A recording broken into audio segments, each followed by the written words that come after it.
mesa tem um lugar central na celebração da Páscoa, seja desde logo pela instituição da Eucaristia, que aconteceu à mesa, e enfim, é esse encontro que se repete em tantas Eucaristias nos dias de hoje, mas também pelo encontro que acontece entre familiares e amigos por ocasião de cada Páscoa. Visitas que se fazem a lugares de nascimento, a culturas que nos aproximam das nossas origens.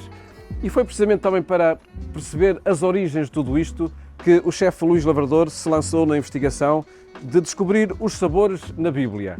E nesta Páscoa quis ir um bocadinho mais além e propor uma ceia pascal, sejam dos sabores da Bíblia, dos sabores judaicos, dos sabores cristãos, da Páscoa judaica, da Páscoa cristã, mas também dos sabores dos dias de hoje, dos encontros que acontecem à mesa em tantas celebrações pascais.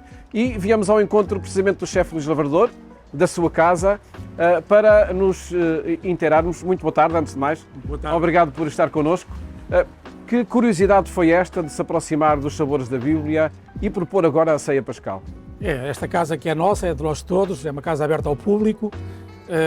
Esta ceia pascal já estava no nosso horizonte desde o primeiro dia em que nós abrimos, que já foi há 5 anos, mas só este ano é que aconteceu, porque há que maturar as ideias. Eu penso que a ideia foi bem maturada e depois de uma conversa com o gerente desta casa, que por acaso é o meu filho, chegámos a bom porto e este ano oferecemos aos nossos fãs, aos nossos amigos, aos nossos clientes, uma oportunidade de eles virem vivenciar um facto único da história, que foi exatamente a última ceia.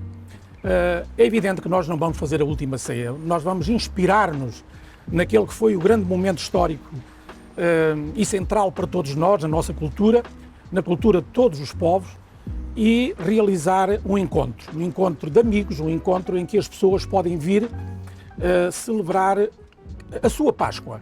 A Páscoa que é a Páscoa cristã, que é a Páscoa judaica, mas que é a Páscoa que está para trás de todas estas culturas, porque a Páscoa tem uma linha condutora que começa há muitos séculos e que vem até aos nossos dias. Mas com a presença dos sabores de então. É, exatamente. E o mais interessante é que ainda hoje, à mesa da Páscoa, nas nossas casas, na casa de cada um, ainda continuam a ir os mesmos alimentos.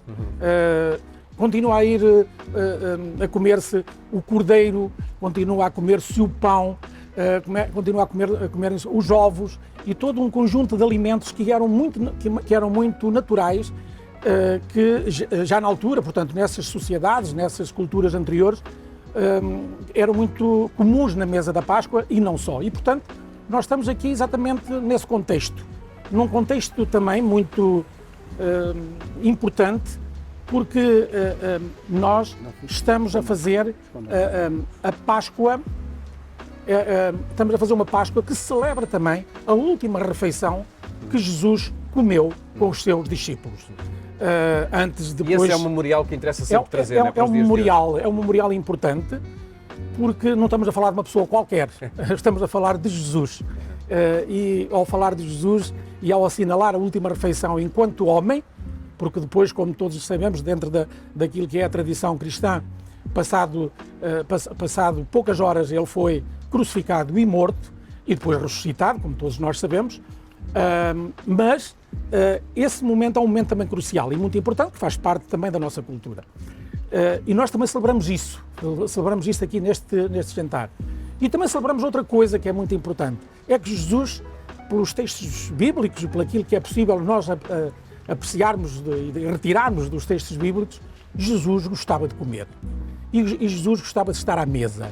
E Jesus gostava de ter a mesa como um espaço de encontro, um espaço de construção e de reconstrução de si e dos outros, onde é possível fazer-se exatamente essa construção constante do homem, do ser humano, naquilo que ele é enquanto ser humano, fisiológico, mas também enquanto ele é um ser religioso, um ser espiritual, um ser em que partilha de amizade, de estimas, enfim, todo ele, portanto, a partilha do homem no seu todo. Uma experiência de encontro com a Bíblia, com aquilo que ela diz sobre os sabores, que nesta ceia pascal teremos, por certo, a oportunidade de experimentar, acompanhando aquilo que vai acontecer em torno da mesa, seja pela apresentação que o chefe Luís Labrador vai fazer desta ceia, dos pratos que a compõem, seja também pela sua preparação, que o chefe filho, não é, Luís Labrador? O chefe filho. Mas é interessante como ainda hoje nós fazemos aquilo que no Apocalipse lá nos instrói. A Bíblia é para comer e continua a ser para comer. Vamos ver então de que forma? De que forma, exatamente. Vamos lá.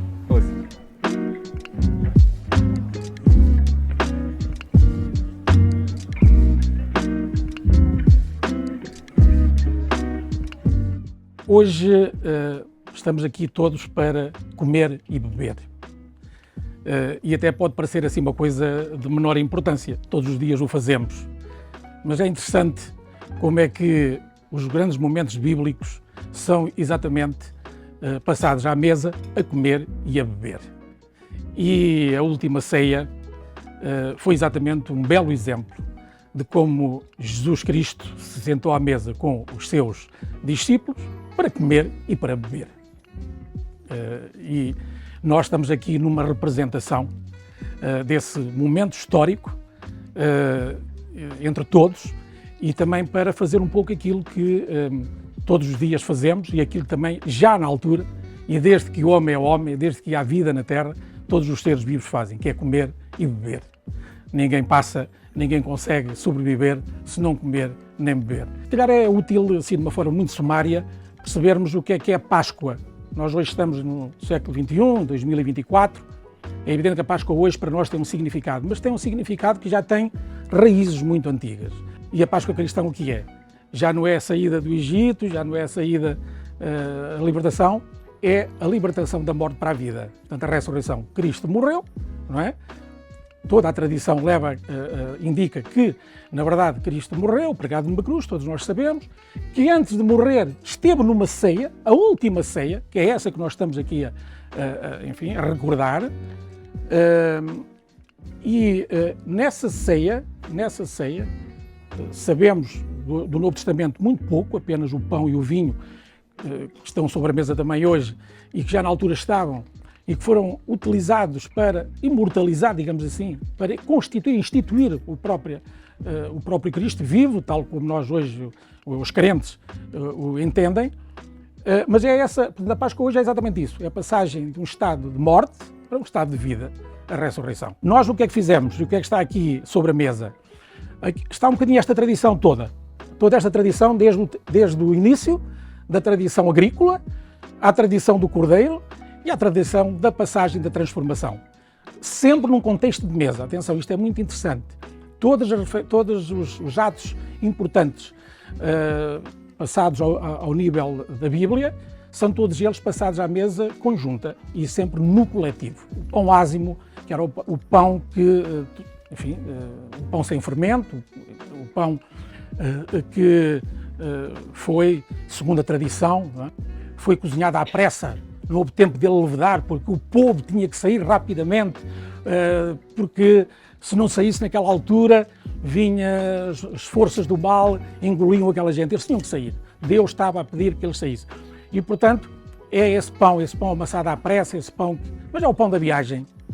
É o pão da viagem, o pão ázimo é o pão da viagem, é o tipo biscoito, é um pão que nós temos disponível para comer durante a vida, durante muito tempo, porque o povo foi para o deserto, não sabia o que lhe ia acontecer. Então, o pão ázimo, esse pão duro que vocês estão fartos de dar aí ao martelo para comer, é o pão da viagem, é o pão que não se estraga, atenção.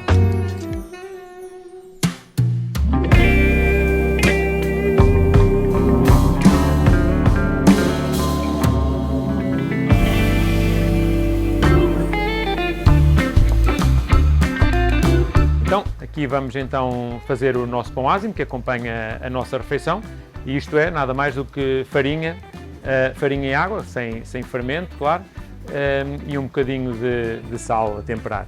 O que nós fazemos é umas bolinhas, assim pequeninas, depois esticamos bem a massa e depois vai ao forno só a tostar, ficar ligeiramente crocante.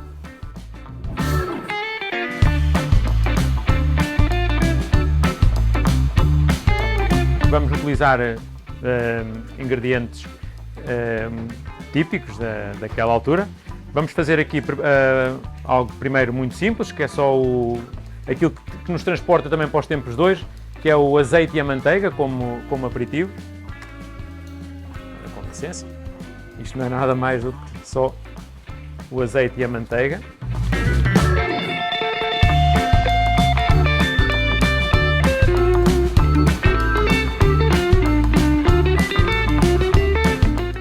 Depois, entretanto, também vamos preparar uma mistura de frutos secos, simples também. Vamos utilizar as nozes, os pistachos, a amêndoa, a avelã e as uvas passas. Isto vamos utilizar só, muito simples também. Era uma fonte de energia, ainda agora muito utilizada, não é, como nós sabemos.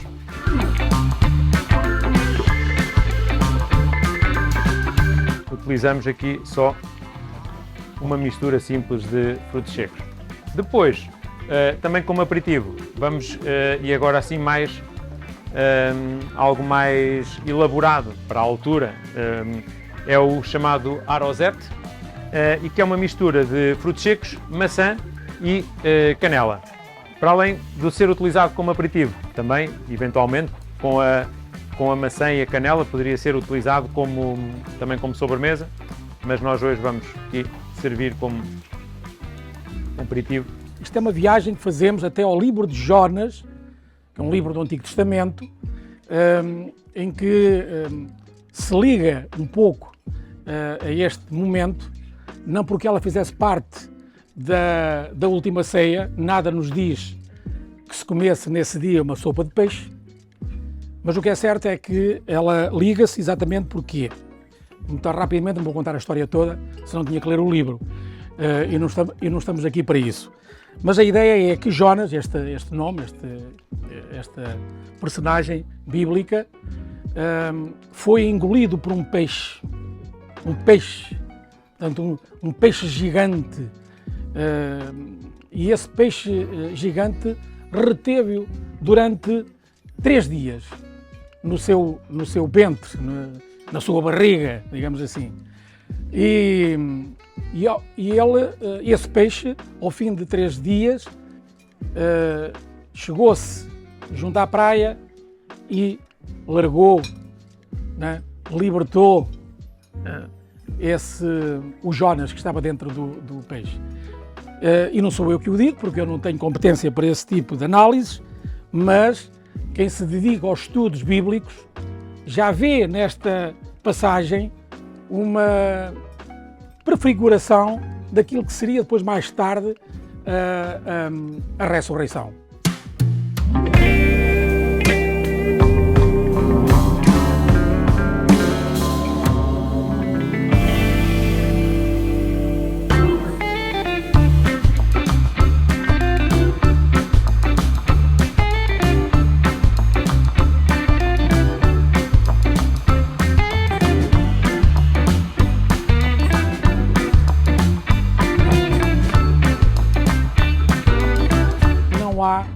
Nas fontes disponíveis, nada que nos diga que na última ceia se comeu peixe. Foi por isso que fomos socorrer-nos do capítulo 21 do Evangelho de São João para trazermos aqui esta iguaria que podeis apreciar de imediato, ou já de seguida. Como eu disse também no início, esta era uma refeição que fazia toda a linha pascal, não é? Desde das primeiras manifestações até à atualidade. E, portanto, este prato, esta iguaria, retirada exatamente desta passagem, deste capítulo bíblico do Evangelho de São João, capítulo 21, faz exatamente situa-nos exatamente no período pascal, enfim, mas também ao mesmo tempo no cristianismo já. Esta passagem conta, ou relata, ou narra aquele momento único que é de Jesus no lago Tiberíades, quando ele verifica que a rapaziada que andava à pesca não tinha pescado nada, ele voltou a enviá-los à pesca para que eles então viessem carregados de peixe, e ele ficou junto à praia a cozinhar para eles.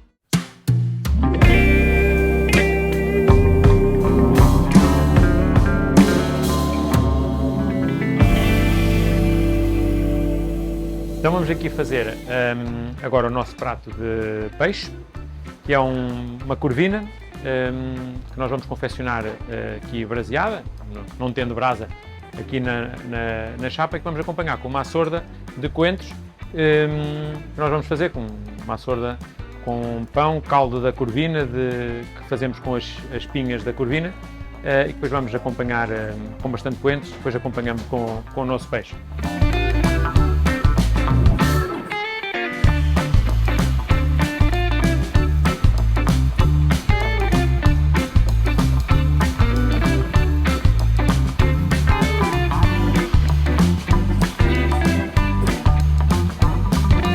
Para começarmos a nossa açorda, um bocadinho de azeite e alho.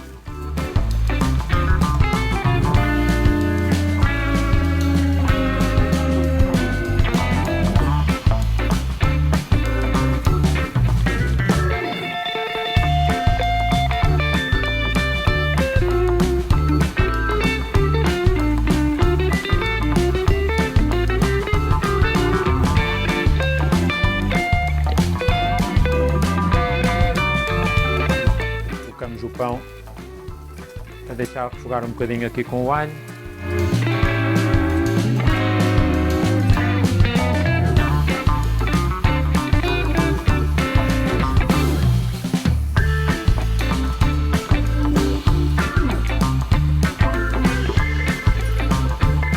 E agora o caldo da corvina.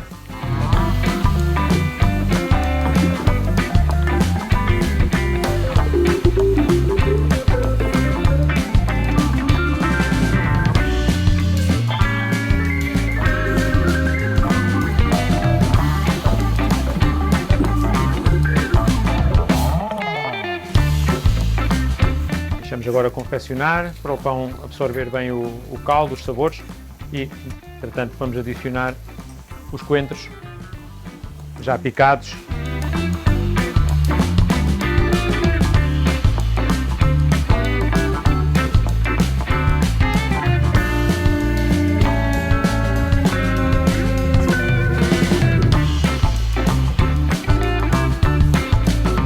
Portanto, o nosso peixe está a ficar pronto, e depois agora vai só 5 minutinhos ao forno para finalizar.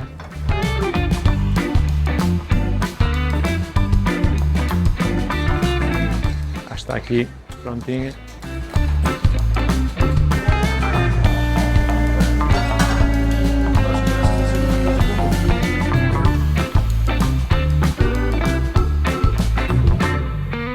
Aqui é que estamos exatamente no centro da ceia pascal.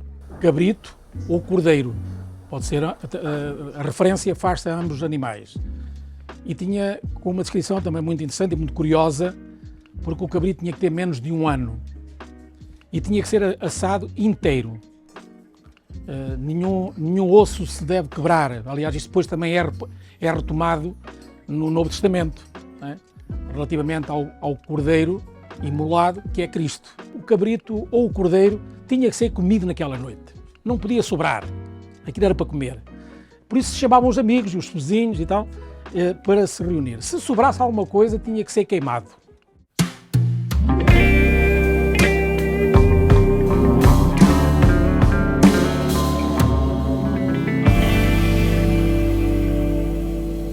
Aquilo que nós utilizamos para temperar, e um bocadinho também à semelhança do que se fazia naquelas alturas, ervas aromáticas, o vinho e especiarias, é aquilo que vamos colocar aqui para depois colocar o nosso cabrito ao forno.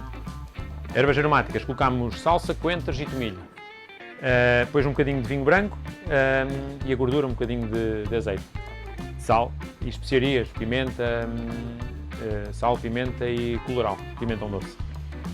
Vamos, entretanto, então colocar o nosso cabrito ao forno.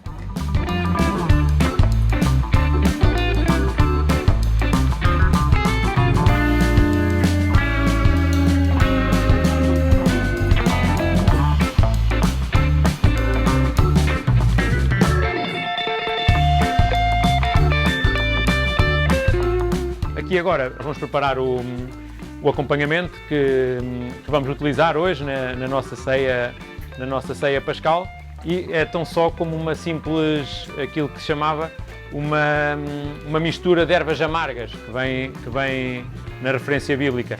Aquilo que nós usamos e que nós pesquisámos e que fomos ver o que é que seriam as ervas amargas que se podiam utilizar é aipo, alface, coentros, as ervas aromáticas também, as acelgas, como estamos aqui a ver, e acima de tudo vamos fazer aqui uma mistura, uma salada, que depois vamos servir a acompanhar o nosso cabrito com o pão ázimo.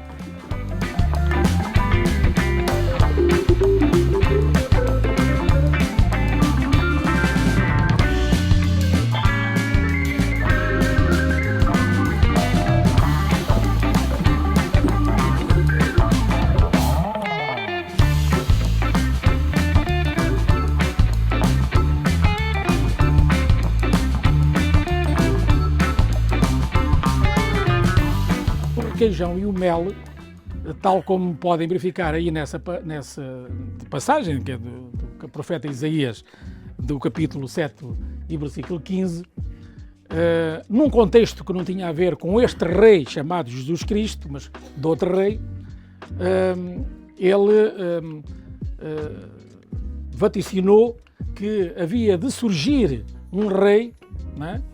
que havia de ser alimentado com requeijão e mel. Portanto, ele referia-se naturalmente ao Emmanuel, Deus conosco, Jesus Cristo. Portanto, daí esta referência bíblica em contexto de última ceia, porque quem foi morto e crucificado e quem ressuscitou foi exatamente este Emmanuel que o profeta Isaías predisse antes que, 500, 600 anos antes que isto viesse a acontecer.